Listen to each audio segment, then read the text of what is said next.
Sneako just converted to Islam, and he's already defending child marriage. That has got to be a Dawah world record. These Dawah guys always want to defend Islam's sexualization of little girls, but they used to wait a while before they would tell new converts about how the Quran and the Hadith promote, pedophilia. Tristan Tate is also defending child marriage. I don't know if Tristan has officially converted, but he now refers to Muhammad as a prophet, and he's defending Muhammad's marriage to a child. So whether he's a Muslim or just trying to impress his brother, he's defending child marriage because of Muhammad. Again, the Dawah guys used to put this off for a while. They'd let a new convert get settled into the religion for a bit before dropping the child marriage bomb on him. Now it's apparently one of the first things a new convert learns. The Dawah guys are leading out with this. Thanks for meeting with me, Sheikh. I'm a new revert. I reverted to Islam because I don't like pictures, and plus I've got a man crush on Andrew Tate. Tell me, what are the most important things I need to do now that I'm a Muslim so I can be a real top G? 2 things are most important. First, pray 5 times per day. Second, molest a little kid. I don't know, Sheikh. I'm kind of busy. I don't think I can pray 5 times a day. Fine, then just molest a little kid. Of course, before the Dawagandists groomed Sneako into defending child marriage, they had to dupe him into converting first. So they sold him the popular Dawah lie that there's something miraculous about the preservation of the Quran, knowing that Sneako definitely isn't the sort to research their claim. And since Muslims aren't going to tell Sneako the truth about the history of the Quran, I made a video telling him what he would have found if he had bothered to question what the Dawah guys were telling him. And Sneako reacted to my video. Watch the next video. Let's see. How long is it? Looks like Sneako is about to have a really bad weeko.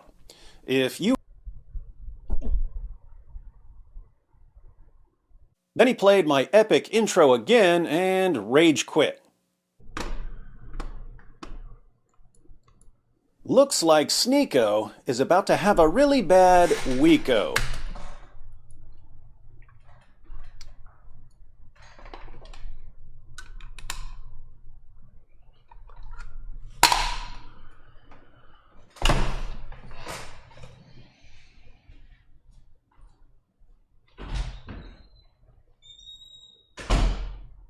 Looks like Sneako wants to play hide and seeko.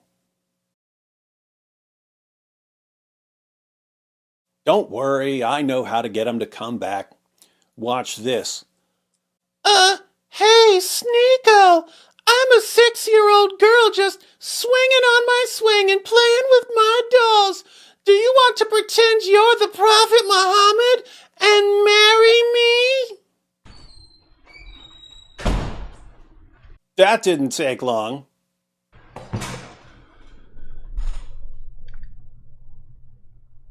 Oh, staring game?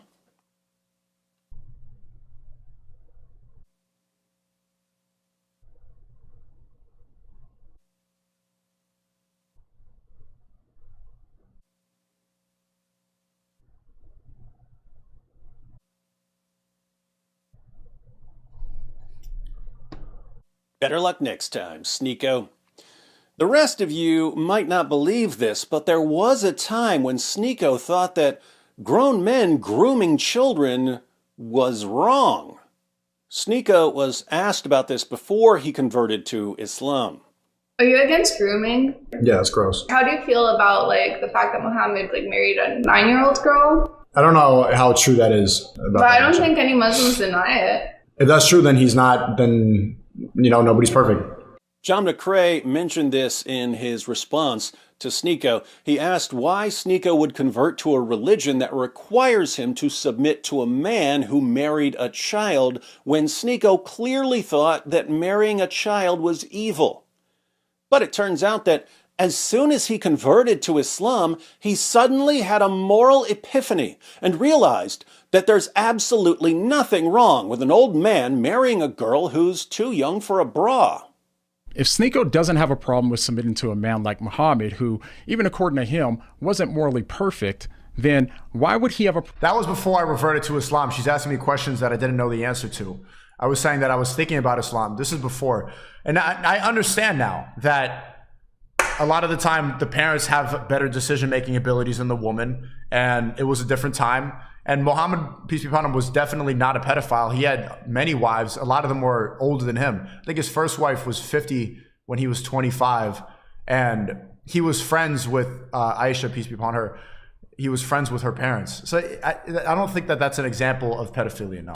So, according to Muslim Sneako, if a girl's parents decide that their prepubescent daughter is ready for her big wedding night with a man who's old enough to be her great-great-grandfather, there's nothing wrong with that.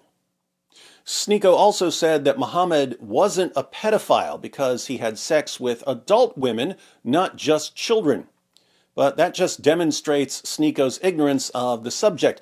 If a grown man is sexually attracted to a prepubescent girl, he's a pedophile, even if he's also sexually attracted to grown women. There are pedophiles who are exclusively attracted to children, and there are pedophiles who are non-exclusively attracted to children. What do these exclusive and non-exclusive type pedophiles have in common? Two things. One, they're pedophiles, and two, they're 100% halal certified. Tristan Tate is taking a slightly different approach.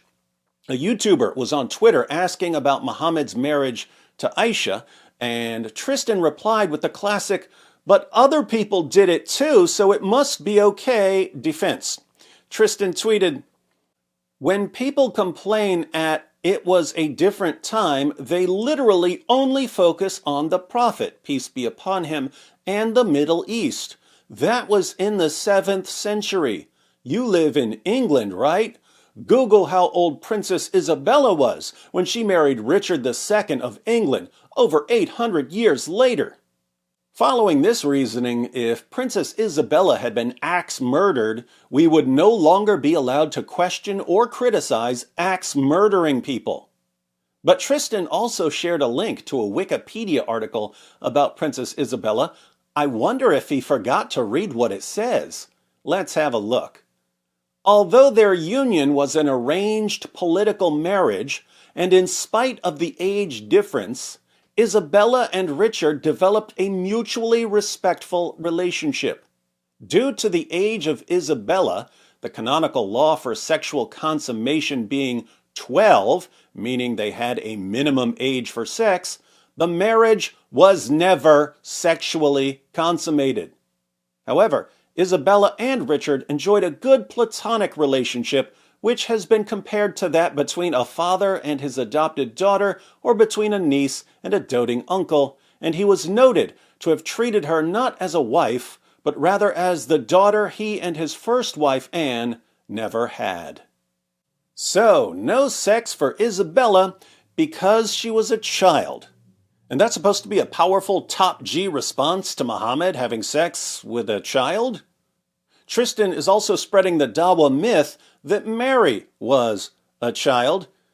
What until you find out how old the Virgin Mary was when God impregnated her? Joseph also married her. Please look this all up. You've got to love the "please look this all up," as if someone who looks it up is going to find evidence that Mary was a child. The only indication of Mary's age in the Bible is that she was called a woman. She's called a woman in a book that refers to 12-year-old girls as little girls, not as women. Apart from that, there's nothing to go on. So, when the Dawah guys talk about the age of Mary, they're just making things up to deceive their fans, who never ever question what they're told by their heroes. And then, when the Dawah guys lie, their lies are spread and amplified by people like Tristan Tate and Sneako and so on. That's why the Dawah community is defending and promoting Sneako and the brothers Tate, no matter what they do. The Dawah gangs are using these guys as amplifiers for their lies. It's an exchange of services. Sneako and the Tates want a religion that won't hold them accountable for anything they do, no matter how sick and twisted it happens to be. The Dawah guys want access to large numbers of people who are easy to manipulate and control. Put those two agendas together, and we get the Unholy Alliance between, on the one hand, popular online degenerate influencers and webcam pimps, and on the other hand, the lying Dawagandists who defend them in exchange for access to their gullible fans. It's a brave new world, my friends. The previous alliance between Islam and the far left, two ideologies that are united by their goal of sexualizing children, is already breaking down, mainly because they want to sexualize children in different ways. The new alliance is between influencers and Dawagandists who want to sexualize children in the same way. So, how long do you think this new alliance will last? And how much do you think it's going to help us hilariously expose Muhammad before the alliance comes crashing to the ground?